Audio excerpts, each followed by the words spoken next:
नमस्कार दोस्तों, आप सभी का स्वागत है। आज के इस वीडियो में आज हम बताएंगे कि क्या है धर्म का सत्य क्या है। धर्म का आधार हिंदू धर्म, वैदिक धर्म, आर्य धर्म, सनातन धर्म क्या है।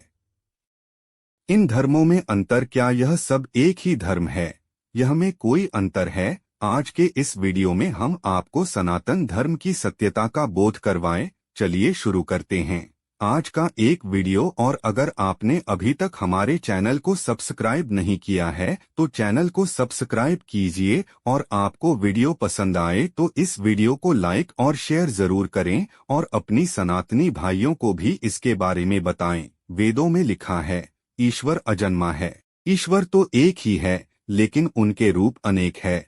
उस एक को छोड़कर उक्त आने के आधार पर नियम, पूजा, तीर्थ आदि कर्मकांड को सनातन धर्म का अंत नहीं माना जा सकता। यही सनातन सत्य है और यही सनातन धर्म है।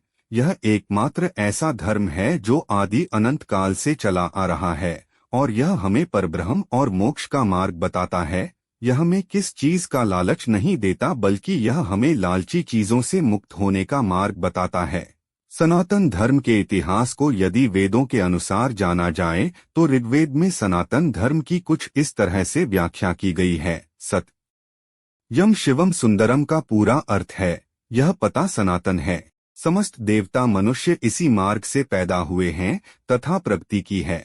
हे मनुष्य, आप अपने उत्पन्न होने के आधार रूपा अपनी माता को विंसनर करें। वेदों के अनुसार सत्य सनातन है, ईश्वर ही सत्य है, आत्मा ही सत्य है, मोक्ष ही सत्य है, और इसे सत्य के मार्ग को बताने वाला धर्म ही सनातन धर्म भी सत्य है। सनातन मतलब जो शाश्वत है, सदा के लिए सत्य है, जिन बातों का शाश्वत महत्व है वही सनातन कहा गया है। वह सत्य है जो आदिकाल से चला रहा है और इसका कभी कोई अंत नहीं है, जिनका ना कोई आरंभ है और ना अंत है। उस सत्य को ही सनातन सत्य धर्म कहा गया है। सनातन धर्म के मूल तत्व अहिंसा, दया, श्रम, दान, जप, तप, यम, नियम आदि है, जिनका सांसद महत्व अन्य प्रमुख धर्मों के उदय होने से पूर्व वेदों में इन सिद्धांतों को प्रतिपादित कर दिया गया था।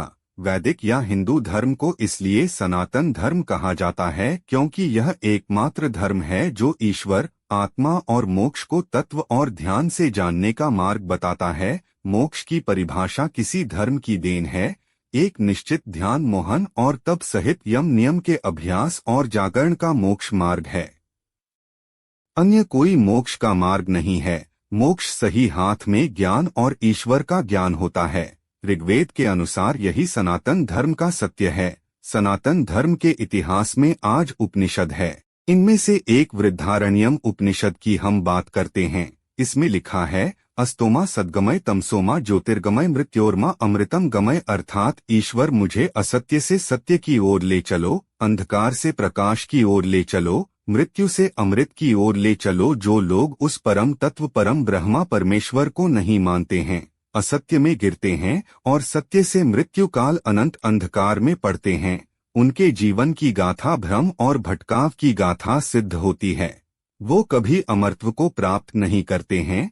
मृत्यु आए इससे पहले ही सनातन धर्म के मार्ग पर आ जाने में ही भलाई है, अन्यथा अनंत योनियों में भटकने के बाद प्रलय काल के अंधकार में पड़े रहना पड़ता है। ऐसा हमारे व्रत धारणने के उपनिषद में लिखा है। इन्हें 108 उपनिषदों में से एक उपनिषद है और जिसे इस उपनिषद के नाम से भी जाना जाता है। इसमें लिखा है सत्य दो धातु से मिलकर बना है, शहर तक सरकार है, यह और तत्काल है, वह दोनों ही सकते हैं। अहम ब्रह्मास्मि तत्वमसि मतलब मैं ही ब्रह्मा हूँ और तुम ही ब्रह्मा हो। यह संपूर्ण जगत ब्राह्मण है। यह जितनी पूर्ण जगत की उत्पत्ति पूर्ण ब्रह्मा से हुई है। पूर्ण ब्रह्मा से पूर्ण जगत की उत्पत्ति होने पर ही ब्रह्मा और पूर्णता में न्यूनता नहीं आई। यद्यपि आज सनातन का पर्याय हिंदू है, पर सिख, बौद्ध, जैन धर्मावलंबी भी सनातन धर्म का हिस्सा हैं, क्योंकि बुद्ध भी अपने को सनातनी कहते हैं। यहाँ तक कि नास्तिक जो कि चारवाक दर्शन को मानते हैं वह भी सनातनी हैं। सनातन धर्मी के लिए किसी विशिष्ट पद्धति, कर्मकांड, वेशभूषा को मानना जरूरी नहीं, बस वह सनातन धर्मी परिवार में जन्मा हो। वेदांत, मीमांसा, चारवाक, जैन, बौद्ध आदि किसी भी दर्शन को मानता हो, बस उसके सनातनी होने के लिए पर्याप्त है। सनातन धर्म की गुत्थियों को देखते हुए कई बार इसे कठिन और समझने में मुश्किल धर्म समझा जाता है। हालांकि सच्चाई तो ऐसी नहीं है, फिर भी इसके इतने आयाम, इतने पहलू हैं कि लोग बाग कई बार इसे लेकर भ्रमित हो जाते हैं।